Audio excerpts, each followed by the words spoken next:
Buen día. Estamos contentos en esta mañana de poderos acompañar, tanto mi esposa como yo, todavía con el fresco recuerdo de la excursión unida que tuvimos en el Delta del Ebra. La verdad es que lo disfrutamos muchísimo y siempre quedará en la memoria histórica de la Iglesia también en Tarragona.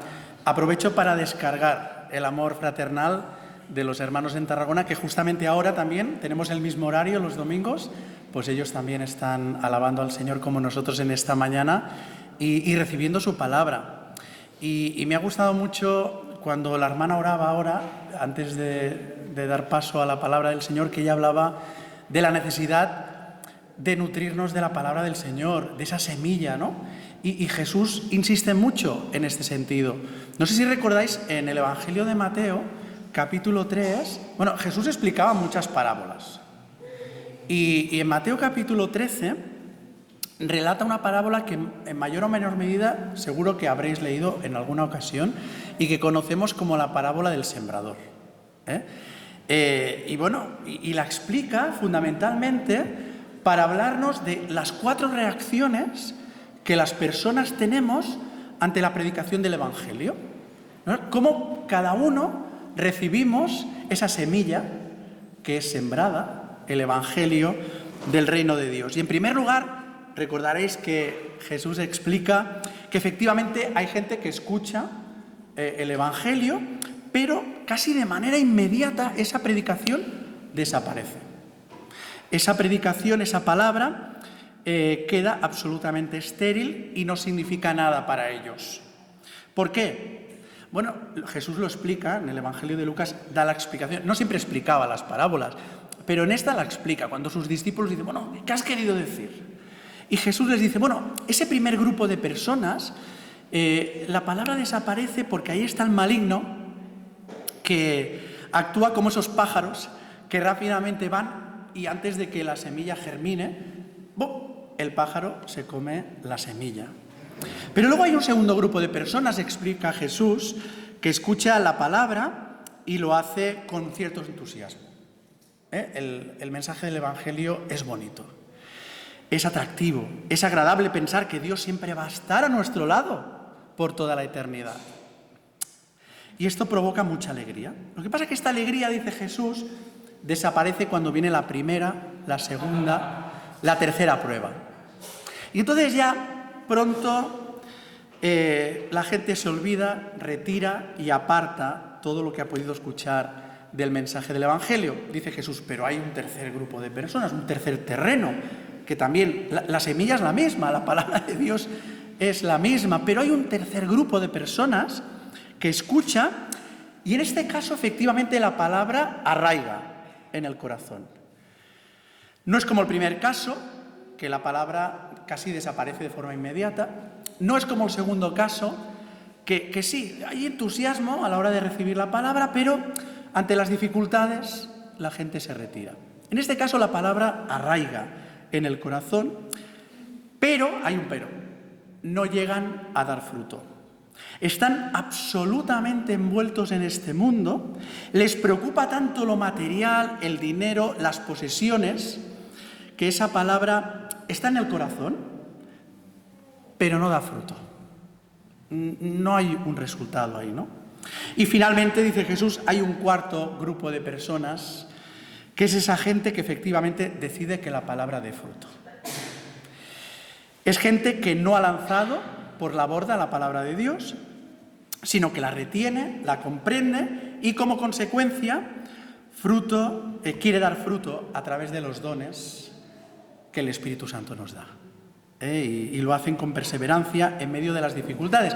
De hecho, Jesús, cuando acaba la explicación de esta parábola en el Evangelio de Lucas, capítulo 8, versículo 15, dice, la que cayó en buena tierra, ese cuarto grupo de personas, representa a quienes con corazón bueno y recto retienen la palabra oída y dan fruto con perseverancia. Y la palabra perseverancia en el original griego es hipomones, que podríamos también traducir por paciencia o por persistencia.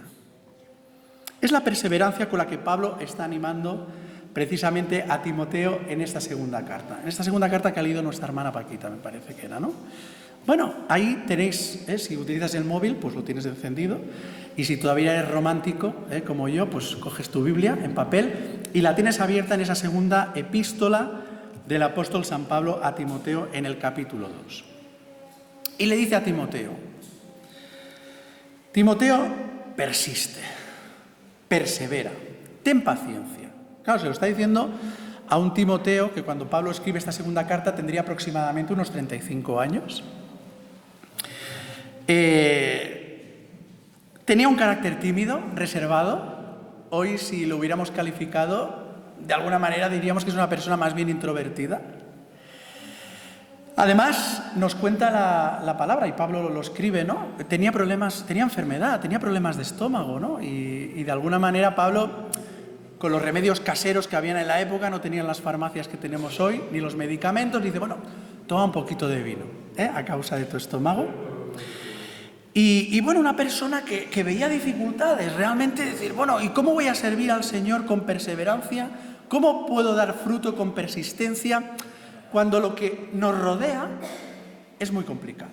Y Pablo le dice, pues fíjate, yo ahora mismo, como sabes, estoy encarcelado por segunda vez.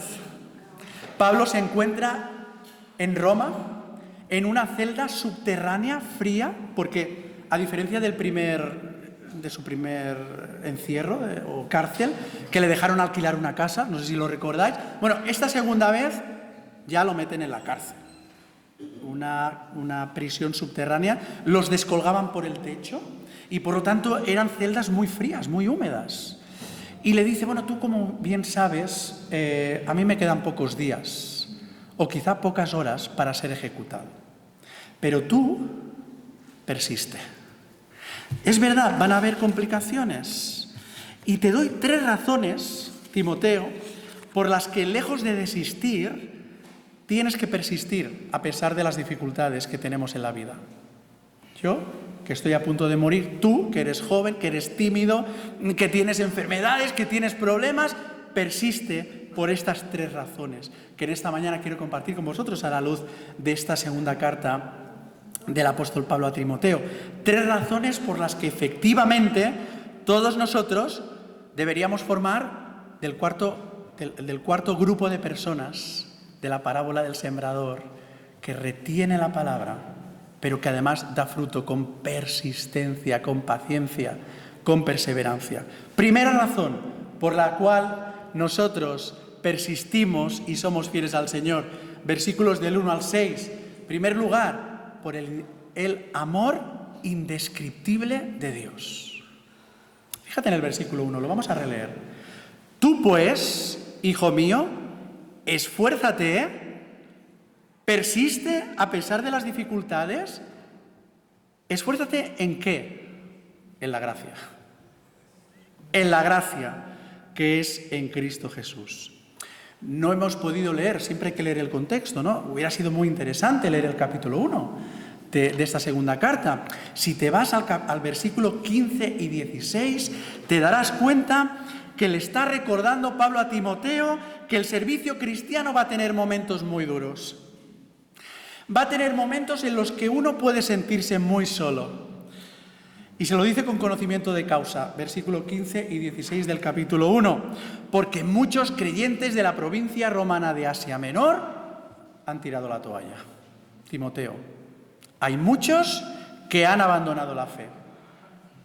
Aunque siempre hay honrosas excepciones, le dice en el versículo 16 como Onesíforo y su familia. Gracias a Dios que siempre hay ese remanente que persiste y no desiste. Pero el panorama era muy desalentador. Muchos han abandonado, muchos han desistido.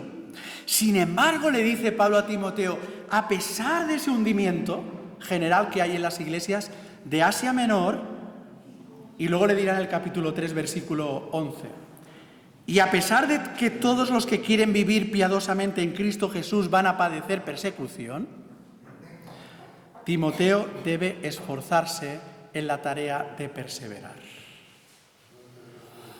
Concretamente, versículo 1 que hemos leído, persistimos y resistimos porque dependemos de la gracia y del amor indescriptible de Dios. Y esto significa que perseveramos no porque seamos muy buenas personas, o porque psicológicamente estemos ahí súper preparados para que nos echen lo que quieran. No persistimos porque nos creamos poderosos o por cosas similares. Dice Pablo, resistimos gracias al amor indescriptible de Dios. Un amor que Dios no nos debía en absoluto, porque no lo merecíamos. Un amor que podría haber obviado. Hubiera podido mantenernos fuera de su presencia por toda la eternidad y Dios no hubiera actuado nada más que de acuerdo con la más estricta justicia. Pero por gracia, y ahí es donde entra ese rayo de luz, ¿verdad? Potente. Lo cierto es que a pesar de ser enemigos y pecadores, lo cierto es que a pesar de estar separados de la gloria de Dios, destituidos de la gloria de Dios, Dios se encarnó en Jesús y estuvo dispuesto a ir a la cruz para morir por nuestros pecados. Una gracia y un amor que nos ha reconciliado con el Padre mediante el Hijo, pero que se extiende, dice Pablo a Timoteo, y tiene consecuencias en nuestra vida como cristiano. Y por eso Pablo le va a decir, bueno, es cierto que a veces en esa vida van a haber tribulaciones. Es cierto que en esa vida van a haber dificultades. Es cierto que en esa vida hay gente que se va a oponer a la fe. Y cuando pasa eso, el amor inexplicable de Dios nos hace fuertes en Cristo Jesús. ¿O no lo hemos experimentado, hermanos, esto? A veces pasando un bache, pasando una situación complicada, como el Señor está presente, como el Señor nos da fuerzas en medio de esa situación y además nos da los recursos necesarios para que podamos seguir dando fruto con paciencia, con perseverancia, con persistencia, a pesar de que el panorama es que muchos han abandonado la fe en el capítulo 1, a pesar de que se opongan a ella. Por eso esfuérzate, Timoteo, esfuérzate, hermano en aposta, porque estamos llamados a vivir una vida que devuelva el reflejo, porque solo es un reflejo, del amor indescriptible de Dios con los demás. ¿Cómo? A través de nuestros dones y servicios. Cada uno hemos sido equipados con dones y hemos sido salvos para servir a los demás, al Señor en primer lugar, pero también a los que tenemos a nuestro lado. Por eso en el versículo 2, Pablo le dice a Timoteo, ¿cómo debemos devolver ese reflejo del amor indescriptible de Dios? Y le dice, lo que has oído decir de mí ante muchos testigos, esto luego tú encárgaselo a otros. Porque efectivamente todavía quedan algunos, muchos han abandonado, pero todavía hay muchos que están ahí dispuestos a persistir. Enseña, continúa diciéndoles, a aquellos que sean idóneos para enseñar. Hay que tener el don de la enseñanza. Esto realmente el Señor da dones a quien quiere y reparte como Él quiere, ¿verdad? Pero que sean idóneos para que ellos luego también enseñen, sirvan a otros. ¿Por qué? Porque lo que está en juego, hermanos, es el testimonio cristiano. Al final deseamos que el reino de Dios avance, progrese, hasta que el Señor vuelva. Decimos, Señor, ven pronto, ¿verdad? Pero hasta que Él no vuelva, deseamos que esto sea una realidad. Y le dice a Timoteo, bueno, aunque tengas muchas veces ganas de desistir y tirar la toalla, tú persiste. ¿Y cómo? ¿Cómo se hace esto? Y a partir del versículo 3, Pablo da 3 ejemplos, que por cierto no es la primera vez que los utiliza, y otras cartas que también los usa, para enseñarnos, llamarnos la atención al respecto de cómo uno debe persistir, cómo uno debe perseverar. Versículo 3. En primer lugar, como ese buen soldado de Jesucristo que está dispuesto a sufrir. ¿Estamos dispuestos a sufrir? ¿Estamos dispuestos a servir sin dejarnos enredar por los negocios de esta vida? ¿Qué significa esto? Mirad, la palabra enredar en el original griego lo podríamos traducir por asediar. Estamos hablando de un soldado, estamos hablando de un contexto militar. ¿Qué sucedía en el primer siglo? El primer siglo y siglos posteriores, ¿no? Eran ciudades amuralladas. Si tú querías vencer a esa ciudad, la rodeabas, la asediabas, no dejabas salir ni entrar a nadie, los alimentos escaseaban, las enfermedades proliferaban. ¿Y qué sucedía normalmente? Pues que acababan rindiéndose. Dice, tú, como buen soldado de Jesucristo, no te dejes enredar por aquellos que te están asediando, por ese mundo que te está rodeando y que lo que quieres es que te rindas, que no persistas, que abandones la lucha. Y, por supuesto, Pablo dice, no te rindas, Timoteo, lucha. Porque ¿a quién tenemos que agradar? ¿A quién estamos sirviendo? ¿Quién nos ha reclutado? Cristo Jesús. Y Él sí que tiene poder. Y Él ha vencido a la muerte. Y Él nos va a ayudar en medio de ese servicio. Pero además, Timoteo, tú persiste no solo como ese buen soldado que está dispuesto a sufrir sin dejarse enredar por ese mundo que le rodea, sino que lo tienes que hacer como o con el ánimo del buen atleta. Ese es el segundo ejemplo que nos pone Pablo en esta mañana. El atleta tiene una carrera por delante. Todavía no ha llegado a la meta. Esa carrera, también lo dice en otras partes, en otras cartas Pablo, es una carrera difícil, con obstáculos. No va a ser fácil. Y además es una carrera que no siempre va como a nosotros nos gustaría. Y a veces uno se desespera y tendría ganas de tirar la toalla, de abandonar la carrera. Pero el cristiano sigue adelante, puestos los ojos en Jesús, no en el obstáculo, porque como te pongas en el obstáculo hay que saltarlo y el Señor nos ayudará a saltarlo. Tú puestos los ojos en Jesús y luchando legítimamente, sin hacer trampas, de acuerdo con los principios de la palabra del Señor. Persiste hasta el final para recibir la corona. No recibían medallas. Hoy en los Juegos Olímpicos, pues bueno, cuando alguien gana una carrera, se le cuelga la medalla de oro, de plata o de bronce. Entonces te ponían una corona, un laurel. Ahora bien, fíjate que el premio, la medalla del buen atleta, del cristiano que persevera hasta llegar a la meta, no consiste en un montón de ceros en nuestra cuenta bancaria mientras estemos aquí. Hoy hay muchas teologías, o hay alguna teología de la prosperidad, que usa versículos como estos y otros para decir que, bueno, que el premio de que tú persistas es que la cuenta bancaria va a tener muchos ceros. Esto es falso y esto no es bíblico. Aquí se nos está hablando de otro tipo de corona, otro tipo de premio, que tiene que ver y que apunta a la segunda venida de Cristo. Concretamente, cuando Pablo escribe su primera carta a los Corintios, en el capítulo 3 y versículo 8, y dice, cada uno reciba su recompensa, su premio, ¿conforme a qué? ¿Lo recordáis? Conforme a su trabajo. No conforme al resultado del trabajo. El resultado se lo dejamos para el Señor. Hay un himno que dice, no sé si lo cantáis aquí, que dice, sembraré, sembraré y dejaré el resultado al Señor. Nosotros sembramos, nosotros servimos, nosotros trabajamos, nosotros hemos sido llamados a proclamar el Evangelio. El Señor es el que va a dar ese resultado. Pero sí que vamos a ser recompensados en esa segunda venida de Cristo por el servicio, la fidelidad y la perseverancia.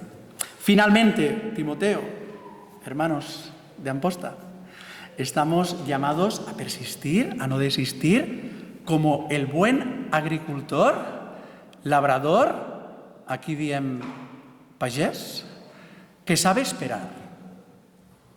Claro, yo soy urbanita, no conozco el campo, pero estamos oyendo, abans parlàvem, no, con nuestro hermano Manolo de las movilizaciones que hay ahora de los tractores, ¿no? ¿Qué sucede? Bueno, pues que a veces no llueve lo que debería llover, a veces llueve demasiado, o te viene un temporal de estos que arrasa la cosecha. Pero si las cosas más o menos van bien, el agricultor, el pagés, sabe el momento oportuno cuando debe recoger esa fruta. Ni que esté demasiado verde o el fruto que esté demasiado verde, ni demasiado maduro. El agricultor persevera, tiene paciencia. A veces nosotros querríamos ya el resultado.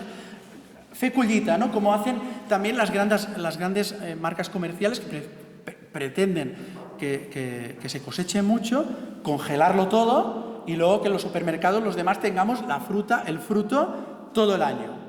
Pero si queremos un buen resultado, si queremos un buen fruto, hay que saber esperar. Y dice Pablo, es cierto que sufrimos a veces como ese agricultor, que efectivamente no siempre ve el resultado de su esfuerzo, pero el fruto vendrá. El fruto llegará, en primer lugar, como cristianos, a través de la acción del Espíritu Santo, transformando nuestro carácter para saber esperar, para perseverar, para tener la paciencia necesaria y confiar en el Señor en medio de las dificultades. Por tanto, en primer lugar, le dice Pablo a Timoteo y nos dice a nosotros en esta mañana, perseveremos, resistamos, seamos fieles en medio del sufrimiento como el buen soldado, con ánimo, hermanos y hermanas, como el buen atleta, y sabiendo esperar, como el buen agricultor, por la gracia y el amor indescriptible de Dios. No porque seamos mejores, no porque seamos, poderosos, sino por el amor indescriptible de Dios. Pero en segundo lugar, debemos y podemos dar fruto por la palabra de Dios. Fíjate en el versículo 7. Considera lo que digo, y el Señor te dé entendimiento en todo. El Señor, su palabra. La palabra de Dios, hermanos, arroja luz donde hay oscuridad en medio de la prueba. La palabra de Dios arroja comprensión, entendimiento. Dios siempre nos habla a través de su palabra. Su palabra es viva y eficaz en el siglo I y en el siglo XXI. Y lo será, no tengamos duda, por mucho que nuestra sociedad vaya progresando hacia otros lados, será actual siempre hasta que el Señor vuelva por segunda vez. Ahora bien, nosotros necesitamos estar despiertos, abiertos y receptivos a esa palabra que es palabra de vida. O dicho con otras palabras, no podemos quejarnos de falta de entendimiento cuando marginamos la palabra del Señor. Cuando ponemos al margen, la cerramos y entonces nos fiamos de nuestras propias capacidades.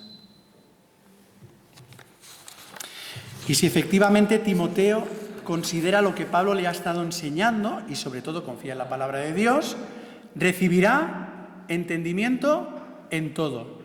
Pablo utiliza muchos absolutos y a veces uno tiene la sensación o podemos imaginar a Timoteo pensando, ¿en todo, Pablo? ¿Estás seguro? Porque yo hay muchas cosas que no entiendo. Y quizá Timoteo diría, ¿es posible comprender, Pablo, porque tú tienes que estar en la cárcel a días o horas de ser ejecutado a causa de tu fe? Esto es injusto. ¿Es posible, Pablo, entender el por qué yo, siendo joven, 35 años, tengo esa enfermedad que me va fastidiando cada 2 por 3 con el estómago? ¿Es posible entenderlo todo? Mirad, hermanos, no siempre podemos entender los porqués. Pero Pablo asegura a Timoteo que si confía en Dios, y nos asegura a nosotros también, que si confiamos en Dios, que si confiamos en su palabra, nos hará entender siempre el para qué. Los porqués muchas veces no lo sabemos, pero el para qué sí, el propósito. Él suplirá todo lo necesario para que podamos seguir luchando como el buen soldado, seguir avanzando con ánimo como el buen atleta, sabiendo esperar como el buen agricultor. Pero además cuando tú, hermano, te tomas en serio la palabra del Señor, la fe nos permite mirar por encima de las circunstancias. Es como cuando uno se encuentra en una selva, un bosque, con árboles frondosos, ¿verdad que miramos hacia arriba? Casi que la luz no penetra, no puedes ver más allá, pero si nos subieran a la copa de ese árbol tendríamos una perspectiva, ¿verdad?, de lo que hay más allá, de aquello que nos impide ver. Y dice Pablo, la palabra del Señor nos permite contemplar por la fe ese futuro glorioso que nos espera. ¿Cuál es el futuro con esperanza que tenemos los cristianos? Cristo. Ese es el futuro. Cristo es Salvador y Señor no solo de tu vida, sino de la Iglesia y de la historia. Y a veces, claro, cuando uno ve cómo van las cosas, dice, ¿el Señor es soberano? Lo es. Y de hecho, a pesar y en medio del mal que observamos, Dios está frenándolo, porque si no, esto sería ya el puro infierno. Por eso, versículo 8, ¿quieres contemplar con esperanza el futuro? ¿Quieres persistir? ¿Quieres perseverar? Acuérdate de Jesucristo, acuérdate de Él siempre, del linaje de David, resucitado de los muertos conforme a mi evangelio. Es decir, recuerda que Cristo también fue un ser humano como tú, que sufrió todo lo que tú puedes llegar a sufrir, para que demos fruto con perseverancia. Pero además, como verdadero Dios, no solo puede perdonar nuestros pecados, sino que además nos recuerda que resucitó de los muertos y por lo tanto es la garantía de nuestra resurrección. Por eso, a diferencia de lo que dice el refrán, no sé si lo recordáis, dice, quien espera, ¿lo conocéis o no? Desespera. No dicen, quien espera, desespera. Bueno, los cristianos hay un detalle que deberíamos añadir, y es quien espera en el Señor no desespera. Porque la esperanza cristiana, hermanos, no es un deseo, no es un concepto, no es una idea abstracta. La esperanza cristiana es una persona, es Cristo Jesús, quien sufrió y murió en una cruz, en mi lugar, en tu lugar, y resucitó al tercer día. ¿Para qué? Para que todo aquel que en Él cree no se pierda, sino que tenga vida eterna. Y es cierto, dice Pablo en el versículo 9, en Cristo vas a compartir también su sufrimiento. Concretamente dice Pablo, yo sufro penalidades, estoy ahora mismo en prisión como si fuera un criminal, pero la palabra de Dios no está encadenada. También vamos a compartir su gloria. Compartimos los sufrimientos de Cristo, pero también compartimos y vamos a compartir su gloria. Y por lo tanto, Timoteo resiste la tentación de abandonar la fe. Resiste la tentación de debilitar la fe. Tú sé fiel hasta la muerte, porque la palabra de Dios es segura y la esperanza es eterna. Persiste, resiste, no solo por el amor indescriptible de Dios, no solo porque la palabra de Dios es segura y eterna, sino también, en último lugar, y con esto voy acabando, por el gozo de la salvación. Versículos del 10 al 13. Vamos a leer el 10. Y todo lo soporto por el gozo de saber que hay gente que, escuchando el Evangelio, finalmente obtendrá la salvación que es en Cristo Jesús, con gloria eterna. Timoteo, persistimos, hermanos de Amposta, persistimos en la proclamación del Evangelio por el gozo de la salvación de todos aquellos que van a pasar de muerte a vida. A veces lo olvidamos, pero es así. Pero además perseveramos por el gozo de la gloria eterna que vamos a experimentar cuando estemos cara a cara con Cristo. Porque efectivamente, como dice uno de los himnos más antiguos, ¿sabéis que los versículos del 11 al 13 era un himno que cantaba la primera iglesia? No sabemos la música, tenemos la letra. ¿Y qué dice esa letra? Recuerda, Timoteo, lo que cantamos. Si morimos con Cristo, también viviremos con Él.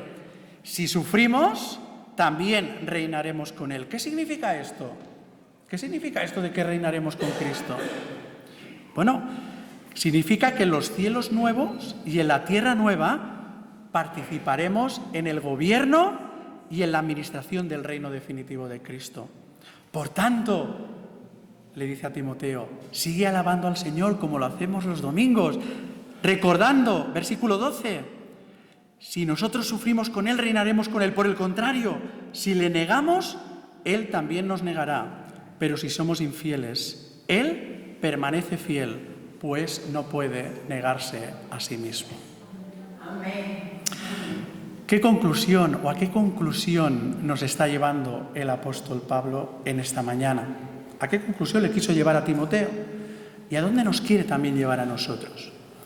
Y como conclusión me vais a permitir que comparta una historia real que sucedió a mediados del siglo XIX. Estamos hablando de 1840 y pocos, 47. Sucedió en una región de la India que se llama Assam.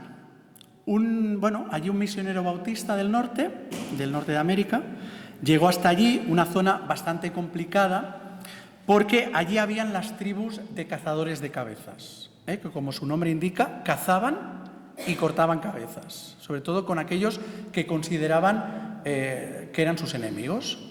Y aquel misionero igualmente se adentró hasta donde estaba concretamente la tribu de los garos, una tribu de estas que eran cazadores de cabeza. De manera que empezó a repartir folletos, literatura, con el mensaje de salvación, sin que le cortara la cabeza a él, gracias al Señor. Y uno de los miembros de la tribu de los garos, que se llamaba Noxen, se convirtió. Quedó totalmente fascinado por el mensaje de salvación en Cristo Jesús. Y no solo se convirtió él, se convirtió también su mujer y sus hijos. Sin embargo, solo se convirtieron en la aldea ellos, nadie más. Y como era una situación que desagradaba al resto de miembros de la aldea, porque eran politeístas, adoraban a otras divinidades, los presionaron para que dejaran de creer a Jesús. De manera que en primer lugar le dijeron a Noxen: mirad, vamos a matar a tus hijos si no abandonas la fe de este tal Jesús. Estaban seguros que de esa manera iba a renunciar. A ver, si vamos a matar a sus hijos, seguro que abandone. Y la respuesta de Noxen fue: he decidido seguir a Cristo. Y como eran cazadores de cabezas, efectivamente acabaron cortando la cabeza de sus hijos. Y a continuación le dijeron: y ahora vamos a coger a tu mujer. Si no abandonas a ese Dios extraño y extranjero al que llamas Jesús, ten por seguro que también le vamos a cortar la cabeza a tu mujer. Y él respondió: no vuelvo atrás. Y mataron a su mujer. Y finalmente dijeron: bueno, pues vamos a acabar también con tu vida. Seguro que te quieres mucho y acabarás renunciando a ese Jesús. Y él dijo: no vuelvo atrás. Y unos años, acabaron cortándole la cabeza. Y gente de la aldea que vio lo que sucedió, lejos de desinteresarse por aquel evangelio y por aquella fe de Noxen y de su familia, quisieron saber de qué se trataba. Y acabaron convirtiéndose. ¿Y qué sucedió? Que como sabían que acabarían igual que Noxen y la familia con la cabeza cortada, huyeron a otras partes de la India. Y décadas más tarde, un cristiano que se convirtió y que se llamaba Sadhu Sundar Singh escuchó el testimonio de una familia de aquella tribu que se había convertido al igual que Noxen, pero que ahora vivía fuera para que su vida no corriese peligro. Recogió todas aquellas frases y redactó ese himno que no sé si lo cantáis aquí también, y dice: he decidido seguir a Cristo, la cruz delante, no vuelvo atrás. Hoy en todo el mundo yo creo que cantamos ese precioso cántico que nos recuerda, cuando uno conoce la historia todavía le da más sentido y valor a lo que está cantando. Algunos piensan que esto es fanatismo y que valdría más la pena, renunciar. Al fin y al cabo, oye, ¿tú ya crees en Jesús? Pues ¿qué más da? Pues, ellos que quieren oír, ¿que no crees? Pues di que no crees. Y hay gente que dice: esta gente es fanática.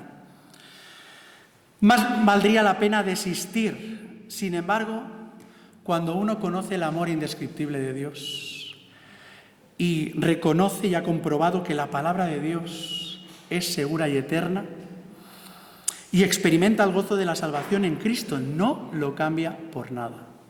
Porque como dijo Pablo en Filipenses capítulo 1, versículo 21, para mí el vivir es Cristo y el morir es ganancia. Es cierto, y gracias a Dios también por ello, pero es cierto que nosotros hoy no nos vamos a ver o no nos veremos en una situación de esas características. Es cierto que no todo el mundo en un momento determinado tiene que renunciar a su propia vida, como sucedió con esta familia, pero todos estamos llamados a dar fruto con perseverancia, con persistencia y con resistencia. Por eso me gustaría acabar con las palabras de Jesús mismo en Apocalipsis, en un contexto similar, capítulo 2, versículo 10. Hermano y hermana, amigo, sed fiel hasta la muerte, dice el Señor, y yo te daré la corona de la vida. Pues que el Señor nos bendiga y que sea una realidad también en nosotros siempre. Amén. Amén.